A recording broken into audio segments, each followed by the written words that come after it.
السلام عليكم ورحمة الله وبركاته.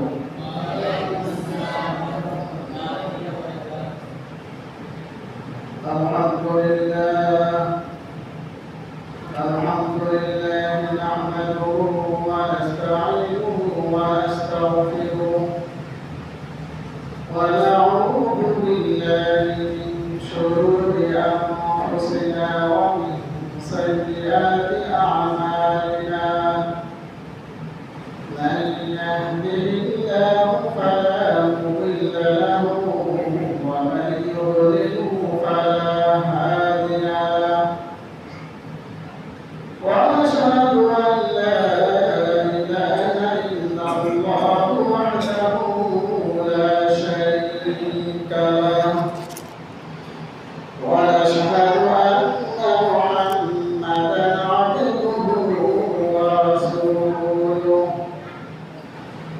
أرسله بالحق بشيرا ونذيرا بين يدي الساعة. من يطع الله ورسوله فقد رشد ومن يعصهما فإنه لا يضر إلا نفسه ولا يضر الله شيئا. أعوذ بالله من الشيطان الرجيم. بسم الله الرحمن الرحيم. قال الله تعالى: قل إن كنتم تحبون الله فاتبعوني يحببكم الله ويغفر لكم ذنوبكم والله غفور رحيم. قل أطيعوا الله وأطيعوا الرسول فإن تولوا فإن الله لا يحب الكافرين. وقال تعالى: لقد كان لكم في رسول الله أسوة حسنة لمن كان يرجو الله واليوم الآخر واذكروا الله ذكرا كثيرا. قال رسول الله صلى الله عليه وسلم: من تمسك بسنتي عند فساد أمتي فله أجر 100 شهيد. وقال رسول الله صلى الله عليه وسلم: من أحب سنتي فقد أحبني ومن أحبني كان معي في الجنة. وقال رسول الله صلى الله عليه وسلم: لا يؤمن أحدكم حتى يكون هواه تبعا لما جئت به أو كما قال عليه الصلاة والسلام. إن الله وملائكته يصلون على النبي يا أيها الذين آمنوا صلوا عليه وسلموا تسليما. اللهم صل على محمد وعلى آل محمد كما صليت على إبراهيم وعلى آل إبراهيم إنك حميد مجيد. اللهم بارك على محمد وعلى آل محمد كما باركت على إبراهيم وعلى آل إبراهيم إنك حميد مجيد. সমস্ত প্রশংসা আল্লাহ তাআলার জন্য। আমরা সবাই আল্লাহ তাআলার প্রশংসা করি, তার গুণকীর্তন করি এবং আল্লাহ তাআলার কাছে সাহায্য চাই এবং আল্লাহ তাআলার কাছে আমরা ক্ষমা প্রার্থনা করি। আমরা আমাদের নফসের খারাপ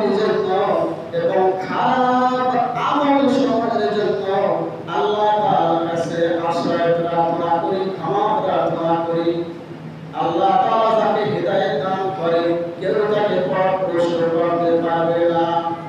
আল্লাহ তাআলা যাকে পথ প্রশ্ন করবে কেউ তাকে হিদায়াত দিতে পারবে না।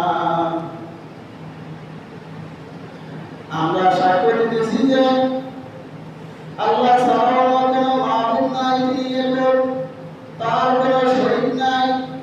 আমরা সাক্ষ্য দিতেছি যে জনাবে মুহাম্মদুর রাসূলুল্লাহ সাল্লাল্লাহু আলাইহি ওয়াসাল্লাম আল্লাহ তাআলার প্রেরিত বান্দা এবং রাসূল।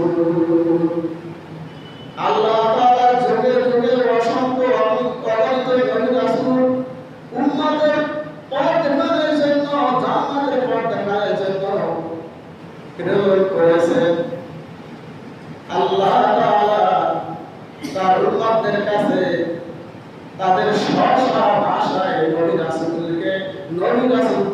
রাসূলদেরকে প্রেরণ করেছেন সঠিক পথের দিশা দেওয়ার জন্য, যে কোনটা সঠিক পথ, কোনটা ভালো পথ আর কোনটা খারাপ পথ, এই পথের দিশা দেওয়ার জন্য আল্লাহ তাআলা যুগে যুগে অসংখ্য নবী রাসূল তিনি তার উম্মতদের কাছে পাঠাইছে। এবং কোনটা সুন্নাত এবং কোনটা বিদআত, কোনটা হালাল কোনটা হারাম, কোনটা সুন্নাত কোনটা সুন্নাতের খেলাফ বিদআত, কোনটা আওলা আর কোনটা আওলা না, কোনটা জায়েজ কোনটা না জায়েজ না, মানুষকে এই জন্য মানুষের কাছে যুগে যুগে আল্লাহ অগণিত নবী রাসূল পাঠাইয়া তাদেরকে অন্ধকার থেকে আলোর দিকে নিয়ে আসবে। এই জন্য আল্লাহ তাআলা অগণিত নবী রাসূল তাদের উম্মতদের কাছে পাঠাইছে। সুবহানাল্লাহ। তো আল্লাহ তাআলা নবী রাসূলদেরকে পাঠাইছে উম্মতদেরকে সুসংবাদকারী হিসেবে এবং ভীতি প্রদর্শনকারী হিসেবে। যে ব্যক্তি আল্লাহ এবং আল্লাহ রাসূলের বিধান মানল সে ব্যক্তি সফলতা অর্জন করলো, ভালো কাজ করলো। আর যে ব্যক্তি আল্লাহর হুকুম আল্লাহ রাসূলের হুকুম মানল না, সে ব্যক্তি নিজের ধ্বংস নিজে টেনে আনলো। আমরা সবাই বিতাড়িত পাপিষ্ঠ শয়তানের থেকে আমরা সবাই আল্লাহ তাআলার কাছে পানা চাই। করুণা দয়াময় আল্লাহ তাআলার নামে কোরআন হাদিসের আলোকে সুন্নাত সম্পর্কে আপনাদেরকে বয়ান করে শোনাবো ইনশাআল্লাহ। তো আসুন আজকে কোরআন হাদিস সম্পর্কে আপনাদেরকে সুন্নাত সম্পর্কে কোরআনের আয়াত পাঠ করিয়া তেলাওয়াত করিয়া আপনাদেরকে শোনাইছি। এবার আসুন তো আল্লাহ তাআলা এই সুন্নাত সম্পর্কে কোরআন শরীফের ভিতরে ইরশাদ ফরমান, কুল ইন কুনতুম তুহিব্বুনাল্লাহ ফাত্তাবিউনি ইউহিব্বুকুমুল্লাহ ওয়া ইয়াগফির লাকুম যুনুবাকুম ওয়াল্লাহু গফুরুর রহিম। হে আমার বান্দারা, আমার নবীর উম্মতেরা, তোমরা যদি আল্লাহ তাআলাকে ভালোবাসো, ভালোবাসতে চাও, আল্লাহ তাআলাকে পাইতে চাও, তাহলে আমার নবী জনাবে মুহাম্মদুর রাসূলুল্লাহ সাল্লাল্লাহু আলাইহি ওয়াসাল্লামের সুন্নাতের অনুকরণ করো। আর তোমাকে আমি আমার হাবিব জনাবে মুহাম্মদুর রাসূলুল্লাহ সাল্লাল্লাহু আলাইহি ওয়াসাল্লামের সুন্নাত অনুযায়ী চলো, তাহলে তোমরা যেন সুন্নাতকে ভালোবাসলে। তোমরা সুন্নাতকে ভালোবাসলে মানে কি, আমার নবী জনাবে মুহাম্মদুর রাসূলুল্লাহ সাল্লাল্লাহু আলাইহি ওয়াসাল্লামকে তোমরা ভালোবাসলে। আর তোমরা আমি নবীকে ভালোবাসলে মানে তোমরা আমি আল্লাহকে ভালোবাসলে। আর যখন তোমরা আমি আল্লাহকে ভালোবাসলে, তাহলে আমি আল্লাহ তাআলা তোমাদের প্রতি ক্ষমাশীল, দয়াশীল, মায়াশীল হইয়া আমি আল্লাহ তাআলা তোমাদের পিছনে সমস্ত সগীরা গুনাহসমূহকে আমি আল্লাহ মাফ করে দেব। আর আমি আল্লাহ তাআলা হয়ে গিয়া অত্যন্ত ক্ষমাশীল ও দয়ালু। আল্লাহ তাআলা এই আয়াতের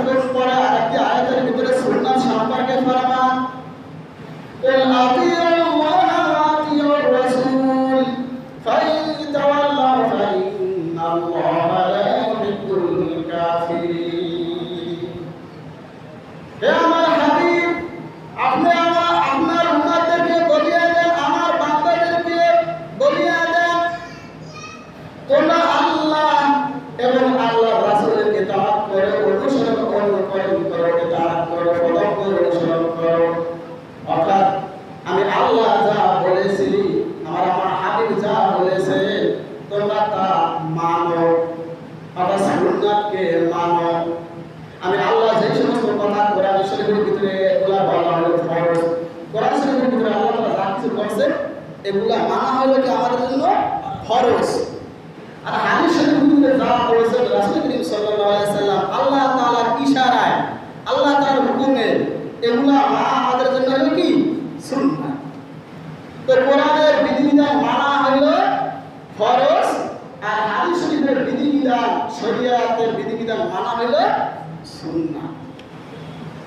তো এইজন্য আল্লাহ তাআলা ফরমান কুল আতিউল্লাহ ওয়া আতিউর রাসূল, হে আমার নবী, হে আমার হাবিব, আপনি বলে দেন আমার বান্দাদেরকে আর আমার উম্মতদেরকে, তোমরা আমি আল্লাহ এবং আমার হাবিব জনাবে মুহাম্মদ রাসূলুল্লাহ সাল্লাল্লাহু আলাইহি সাল্লামের সুন্নাত মোতাবেক জিন্দেগি বসর করো। ফাইন তাওয়াল্লাউ ফাইন্নাল্লাহা লা ইউহিব্বুল কাফিরিন।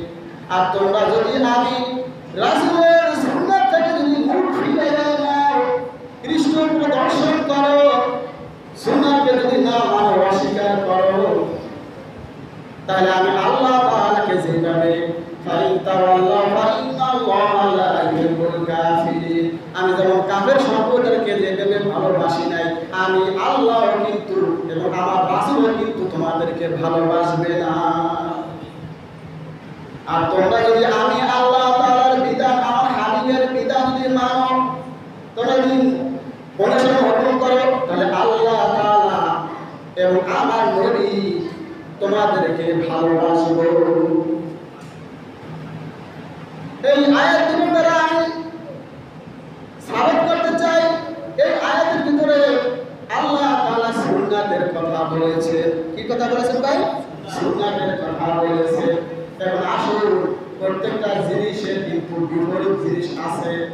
রাতের বিপরীত কিন্তু দিন, আর দিনের বিপরীত কিন্তু হলো কি রাত। তো তেমনি ভাবে সুন্নাতের বিপরীত হলো বেদাত, আর বেদাতের বিপরীত হলো সুন্নাহ। বুঝতে পারছি? আর সুন্নাত সাত আবিধানিক অর্থ হইল গিয়া পথ বা নিয়ম বা কানুন, নিয়ম কানুন বা পথ। অর্থাৎ তোমরা আল্লাহ তাআলার পথে এবং রাসূল করিম সাল্লাল্লাহু আলাইহি সাল্লামের পথে বা তার নিয়ম কানুন অনুযায়ী তোমরা চলো। এজন্য বলা হয়েছে সুন্নাত অর্থ কি? পথ বা নিয়ম। তোমরা আল্লাহ তাআলার পথে বা রাসূল করিম সাল্লাল্লাহু আলাইহি সাল্লামের পথে চলো। তোমরা আল্লাহ তাআলার নিয়ম কানুন অনুযায়ী এবং হুজুর পাক সাল্লাল্লাহু আলাইহি সাল্লামের নিয়ম কানুন অনুযায়ী তোমরা চলো। আর সুন্নাতের পারিভাষিক অর্থ হলো হুজুর পাক সাল্লাল্লাহু আলাইহি সাল্লাম যেই শরীয়ত নিয়ে আসছেন, ওই শরীয়তের ভিতরে যেই সুন্নাত আছে, ওই সুন্নাতের অনুসরণ অনুকরণ করার নাম হইল গিয়া সুন্নাতের পারিভাষিক অর্থ।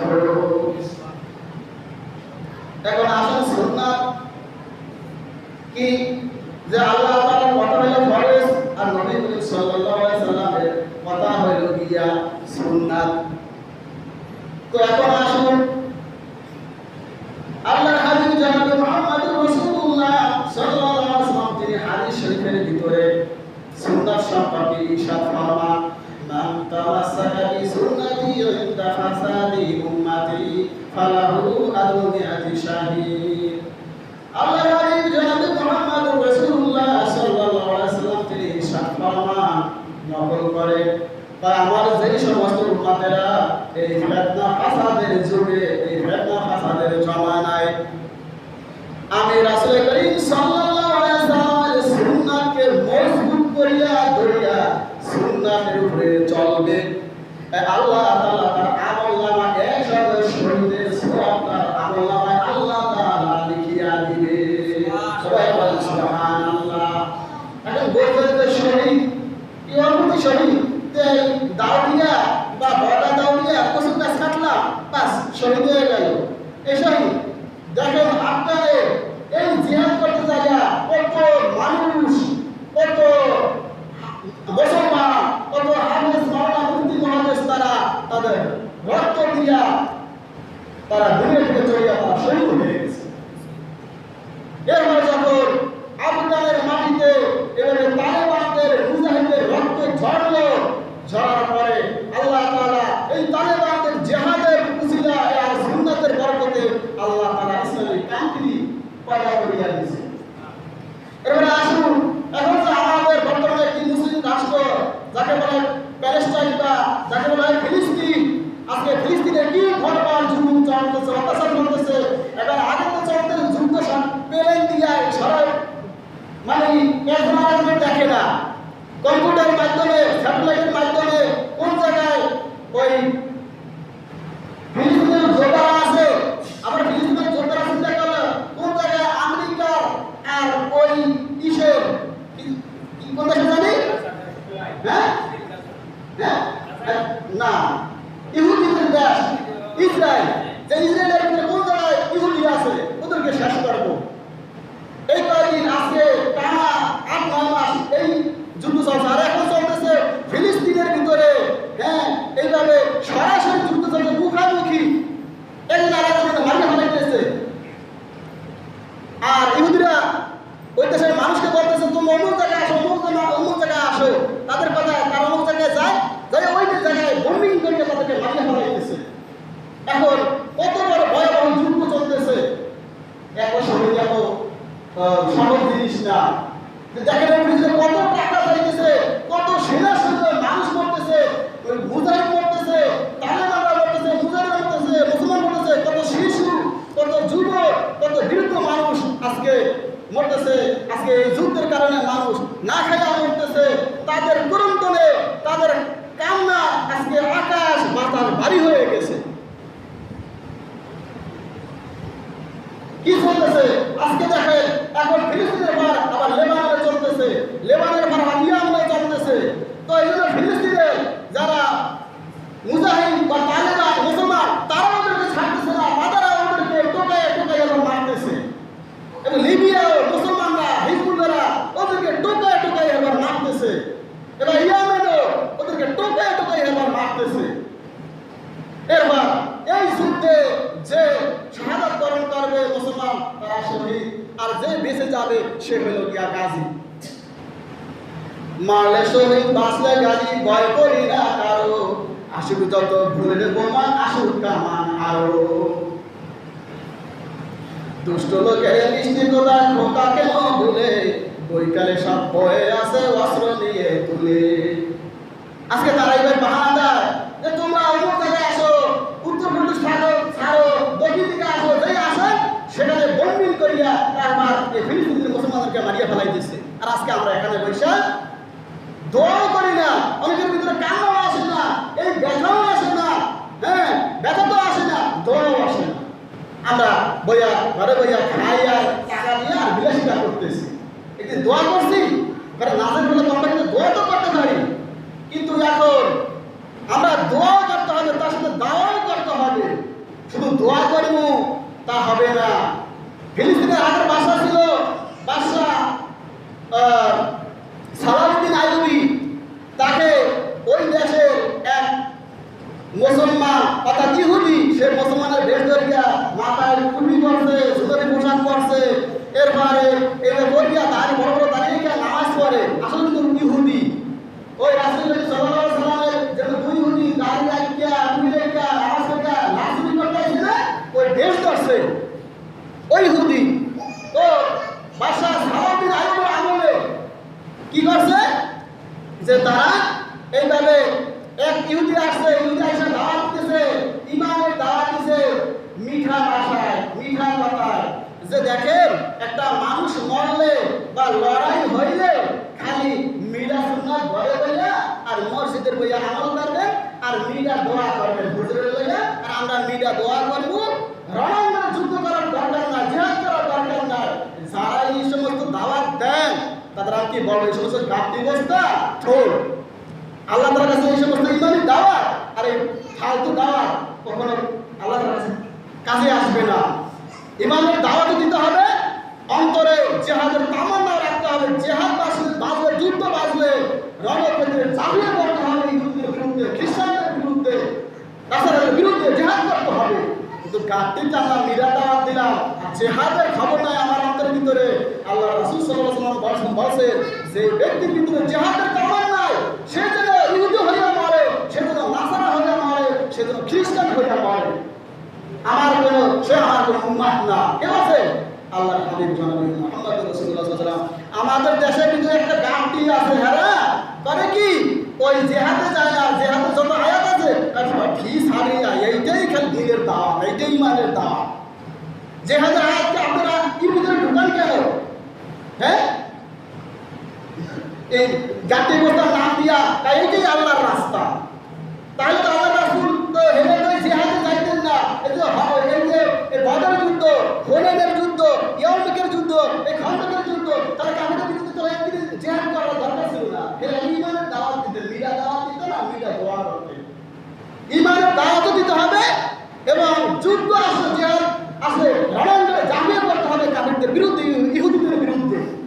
যেমন আমরা বাংলাদেশে জালিম সরকার ছিল, জালিম সরকারের হাত থেকে রক্ষা করার জন্য যেমন জনতা এবং ছাত্র এবং জনতাদের কি এই লড়াই করার কারণে, দাবি করার কারণে জালিম সরকার বিদায় নিতে হয়েছে বাংলাদেশ থেকে। এইভাবে জালিম সরকারের হাত থেকে বাঁচতে হবে, ইহুদি নাসারাদের হাত থেকে বাঁচতে হবে, যেন বাংলাদেশে আর কোনো জালিম সরকার যেন আসতে পারে। এবং সারা পৃথিবী যে মুসলমানদের বিরুদ্ধে যারা এদের মুসলমানকে নির্যাতন করবে, মারবে, হ্যাঁ এইভাবে ইসলাম ধর্ম চালাবে, তাদের বিরুদ্ধে এইভাবে জিহাদ করতে হবে।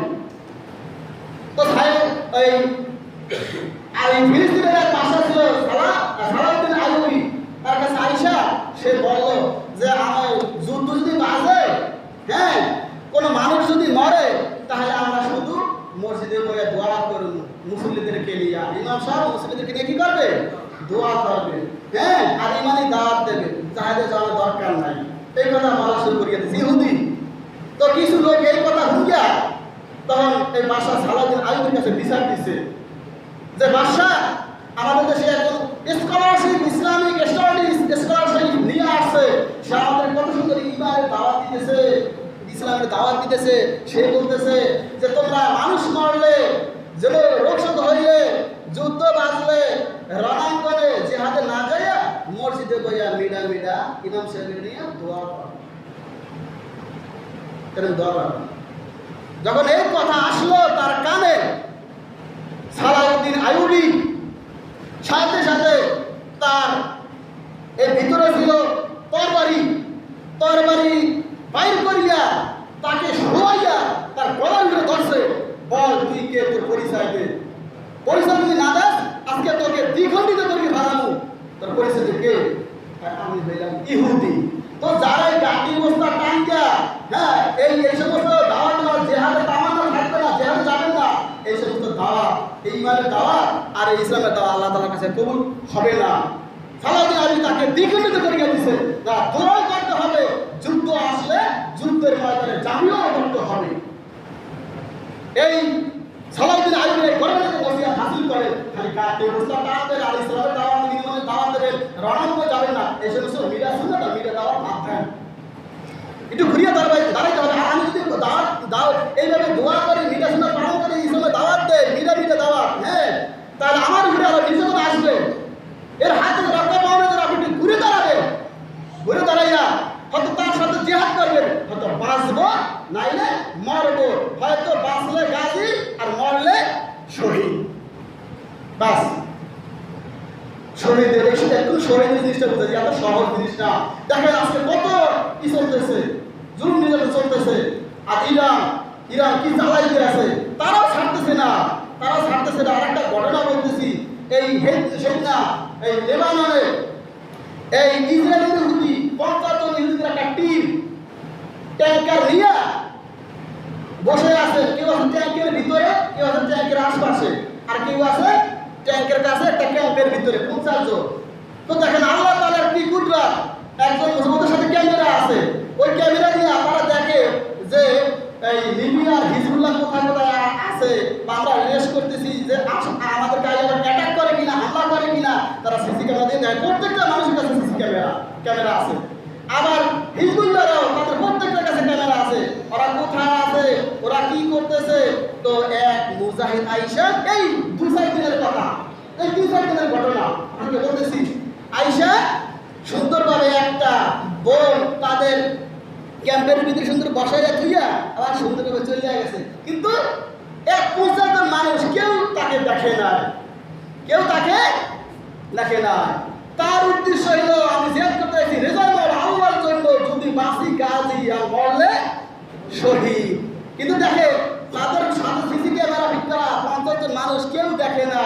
এখানে আল্লাহ তাআলা ওদের চক্ষুকে اليوم نختم على أفواههم وتكلمنا أيديهم وتشهد أرجلهم بما كانوا يكسبون ختم الله على قلوبهم وعلى سمعهم وعلى أبصارهم غشاوة ولهم عذاب أليم। আল্লাহ তাআলা তাদের চোখের ভিতরে মোহর মারিয়ে দিয়েছেন, চোখের ভিতরে মোহর মারিয়ে দিয়েছেন, পর্দা ঢেলে দিয়েছেন, তাদের কানে এভাবে মোহর মারিয়ে দিয়েছেন, তাদের অন্তরে মোহর মারিয়ে দিয়েছেন, তাকে কিন্তু দেখে নাই। এবারে যায় দূরে যায় আর ইমান টিপ দিয়েছেন 50 জন ইহুদি, ওখানে কেন্দ্র সহ সব দুনিয়ার থেকে বিদায় নিয়ে পরবারে চলে গেছে। এরকম তামান্না রাখতে হবে, জিহাদের স্পৃহা আকাঙ্ক্ষা রাখতে হবে। খালি মিডিয়া শুনলে মিডিয়া দাওয়াত দিন, এটা নাম ইসলাম না। এখন আমরা ইসলামকে ভাগ করে হারাইছি, যারা তাবলীগ করে এইটাই মনে হয় দিন, আর এইটাই মনে হয় ইসলাম। আবার যারা চরমনাই করে, যারা ফিরমুতি করে ফিরমুতি এইটাই মনে হয় ইসলাম, আর কোনো মনে হয় ইসলাম নাই। আবার যারা মসজিদে মধ্যে করে মুসলিম নামাজ পড়ে হারায়, এই নামাজ পড়ে এইটাই মনে হয় ইসলাম না। সব মিলাইয়া ইসলাম, সব মানতে হবে। নামাজ পড়া ইসলামের একটা জুস, ইমানের একটা জুস। জিহাদ করা ইমানের একটি জুস। হ্যাঁ, এবারে যাকাত, ফিতরা, এই যে প্রত্যেকটা ইসলামের দাওয়াত দেওয়া, প্রত্যেকটা ইসলামের জুস, প্রত্যেকটাকে মানতে হবে। খালি আমি যেটা করলাম সেইটা ইসলাম, আর যেটা করি না সেইটা ইসলাম থেকে বাদ, এমন না। সব জিনিসকে সমন্বয় করিয়া সব জিনিসকে মিলে হইল ইসলাম। কি ঠিক ঠিকই বলে? এমন যেন না হয়, ওটাকে বাদ দেবেন না। তো আসুন, আমি বলতে চাইছিলাম যে সুন্নাত সম্পর্কে। ও এবার আর একটা ঘটনা বলি, ফিলিস্তিনের ঘটনা, এই 3-4 দিনের ঘটনা বলতেছি আপনাদেরকে। যে ইসরায়েলের ইহুদিরা এই মসজিদে আকসা জেরুজালেমে আসলো, মুসলমানদেরকে মারতেছে। আর হামাস যোদ্ধারা তাদের সাথে, এখন তালেবানও ঢুকছে, মুজাহিদও ঢুকছে বিভিন্ন দেশ থেকে, আর বেশি কিছু বলবো না। ঢোকার পরে এখন তারা এত গোলা বর্ষণ করতেছে, নিউক্লিয়ার বোমা, তাকে বলা হয় আপনার এই বোমা, মানে পারমাণবিক নিউক্লিয়ার বোমা। এটা অ্যাটম বোমা থেকে ঘুরে, এটা দেখা যাবে সেই দেশ, সেই জায়গা ধ্বংসের জন্য মানুষ ধ্বংস হয়ে যায়। এই সমস্ত জিনিস মারতেছে, আর এর কামাল, রাইফেল, মিসাইল, এই ক্লাসিকো এইভাবে মারতেছে হামাসের ঘুরে, যোদ্ধাদের ঘুরে।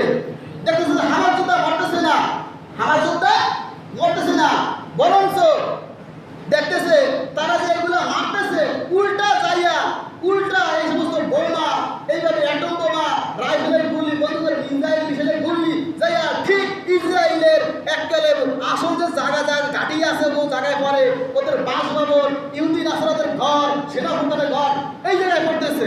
এগুলো কি করতেছে? হামাস করতেছে, আল্লাহ করাইতেছে ফেরেশতাদের মাধ্যমে। তখন তারা দেখছে যে কিছু লোক দেখতেছে যোদ্ধা আসমান থেকে আসতেছে, হ্যাঁ, আইসা আবার কিছু দুবার গায়েব হয়ে যায়, স্যাটেলাইটে ধরা পড়ে না। এরা হলো সেই খন্দকের বদরের যুদ্ধের যে ফেরেশতারা রাসূল করিম সাল্লাল্লাহু আলাইহি ওয়াসাল্লামের জিহাদের সময় যুদ্ধ সভায় যে করছেন, সাহায্য করছেন, তারা এখন এই ফিলিস্তিনের যুদ্ধ সাহায্য করতেছে। এবার আফগানও সাহায্য করছে। যখন রাশিয়া, এবারে আমেরিকা যখন এইভাবে কি করছে, এইভাবে আফগানিস্তানে যুদ্ধ করছে, তখন তারা দেখেছে আমরা এত মিসাইল, এই কামান, এইভাবে ক্ষেপণাস্ত্র, এইভাবে বোম মারতেছি, অ্যাটম বোম, নিউক্লিয়ার বোম মারতেছি, কিন্তু সব কোনো গায়ে পড়ে না। কিন্তু দেখি আসমানের তলে কিছু লোক, তাদের মাথায় এই সাদা টুপি, সাদা পাগড়ি এবং সাদা সুন্দরী জামা এবং পায়জামা, আমরা মারি, আমাদের গুলি আর বোমা এরা দরিয়া পকেটে ভরে, বরিয়া আবার কেন দেখি কোথায় না, আবার উল্টে আমার করে মারে, আমরা মরিয়া যাই। এই জন্য এই ব্যাপারে একটা কবি, বাংলাদেশে একটা বই আছে, আমি আফগানিস্তানে আমি আল্লাহকে দেখেছি। এই বই আমরা পড়ি, এই সমস্ত বই পড়লে অন্তর ভিতরে জিহাদের তামাম আকাঙ্ক্ষা থাকবে, আসবে। বুঝতে পারছি তো বলতেছিলাম। তো যাই হোক, সুন্দর